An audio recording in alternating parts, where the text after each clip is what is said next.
Good morning everyone. Today we are discussing here functional group. अब हमें इसमें चीज़ें देखनी होगी कि फंक्शनल ग्रुप होते क्या हैं और हम इनको क्यों यूज करते हैं, इस तरह की चीज़ें हमें समझनी होगी। जैसे हमने पिछले प्रीवियस जो भी लेक्चर थे हमारे, उसमें हमने क्या देखा कि कार्बन कंपाउंड क्या होते हैं और उनकी क्लासिफिकेशन हम किस तरह से करते हैं। कि कार्बन को जो हमने क्लासीफाई किया कि सैचुरेटेड है, अनसैचुरेटेड है, या उसके एलोट्रॉप्स ऑफ कार्बन हमने देखे थे, तो वो किस बेस पे देखे थे। ठीक होगी बात। और उसी को आगे कंटिन्यू करते हुए आज हम जो देखेंगे फंक्शनल ग्रुप क्या होते हैं। अगर हम कहीं पे अल्कोहल बोलते हैं किसी सब्सटेंस को, तो किस बेस पे बोलते हैं। ठीक है, अगर हमने ईथर बोला तो कैसे बोला, अगर हमने मरकप्टन बोला, यदि उसकी केमिकल फॉर्मूले लिखने की बात आती है तो कैसे लिखते हैं, ये सारी बातें हमने करनी है। चलिए स्टार्ट करते हैं। सबसे पहले ये चार्ट आपके सामने है, तो आप देख सकते हैं। देखिए, क्लास ऑफ ऑर्गेनिक कंपाउंड, हम सबसे पहले देखेंगे कि ऑर्गेनिक कंपाउंड का जो क्लास है। तो देखिए, सबसे पहला हम देते हैं एल्कीन। ये बहुत ज्यादा सिंपलेस्ट फॉर्म रहेगा आपका एल्कीन। एल्कीन का मतलब होता क्या है, देखिए मैं यहाँ पे छोटी सी स्पेस लेके चीजों को एक्सप्लेन करूंगी। ठीक बात।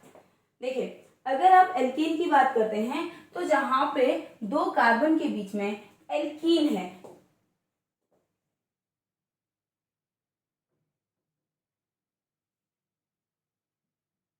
देखिए दो कार्बन के बीच में क्या आएगा, KENE। मतलब क्या है, एल्कीन का मतलब होता है Al तो सभी में कॉमन आएगा, इसका मतलब होता है कार्बन, और KENE जहां पे आ गया तो इसका मतलब हो गया डबल बॉन्ड। मतलब हम के नहीं लेते हैं, इन हम बेसिकली लेंगे। ठीक है, जो के है एल्क, तो यहाँ पे इस पे ले लोगे, इन ले लोगे।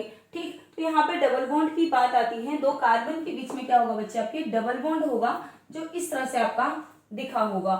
फिर उसके बाद एल्काइन,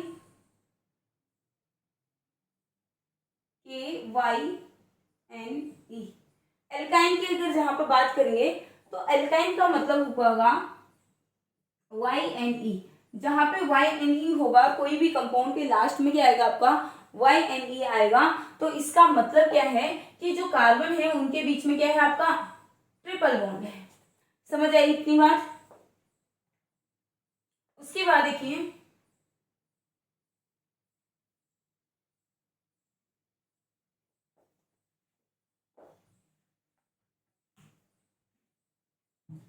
अगर बच्चों आप हेलोजन डेरिवेटिव की बात करते हैं, किसकी बात करते हैं, हेलोजन।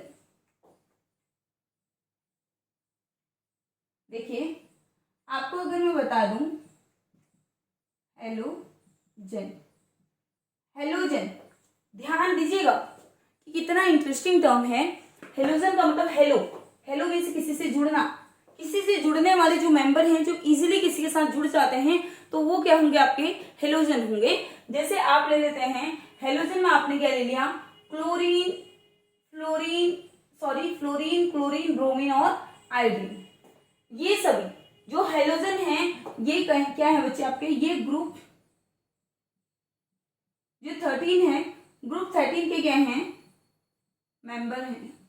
ये सभी मेंबर्स ऑफ ग्रुप 13 आप इनको बोल सकते हैं।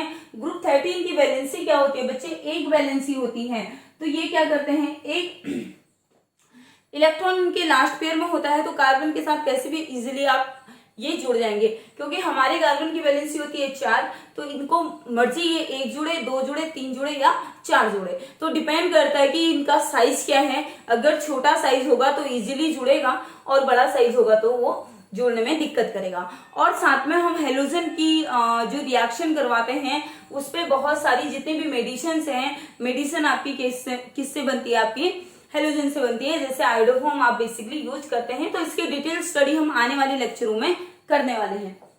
उसके बाद देखिए एल्कोहल। एल्कोहल आप जानते होंगे फर्मेंटेशन से हमें मिलता है। किससे मिलता है, जो फर्मेंटेशन की हम प्रोसेस करते हैं वहां से आपको एल्कोहल मिलता है। लेकिन वो तो बायोलॉजिकली प्रोसेस थी।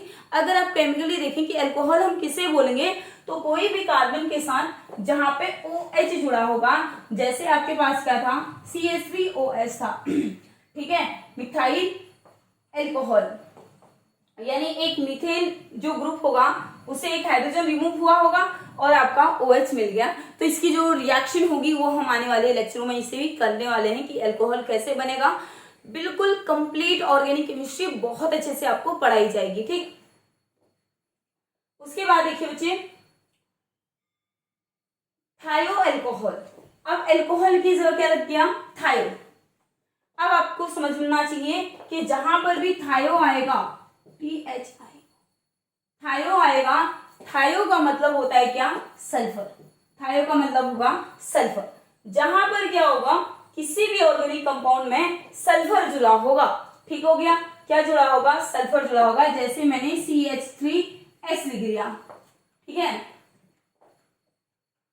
तो यहां पर क्या होता है, जो थायो अल्कोहल है, थायो अल्कोहल का मतलब क्या हो गया, SH आपके साथ जुड़ा होगा, कोई भी कंपाउंड के साथ जुड़ा होगा, SH आपका जुड़ा होगा। इसे हम क्या बोलते हैं, मरकैप्टन भी बोलते हैं। जैसे मैंने मिथाइल थायोनॉल यहाँ पे लिखा है। तो जो मरकैप्टन होता है, मैंने बताया था कि मरकैप्टन कहाँ पे होता है, जैसे सैचुरेटेड और अनसैचुरेटेड हाइड्रोकार्बन की बात जहां पर मैंने की थी आपको। तो सैचुरेटेड और अनसैचुरेटेड हाइड्रोकार्बन में क्या होता है, सैचुरेटेड हाइड्रोकार्बन क्या होती थी, हमारे फ्यूल के रूप में हम क्या करते, सैचुरेटेड हाइड्रोकार्बन मींस मरकैप्टन का यूज कर रहे थे।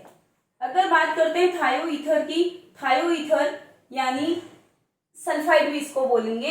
ये होंगे आपके डेरिवेटिव होंगे सल्फर के, यानी जो सल्फर से बनी हुई चीजें होंगी उनको डेरिवेटिव बोलते हैं, ठीक।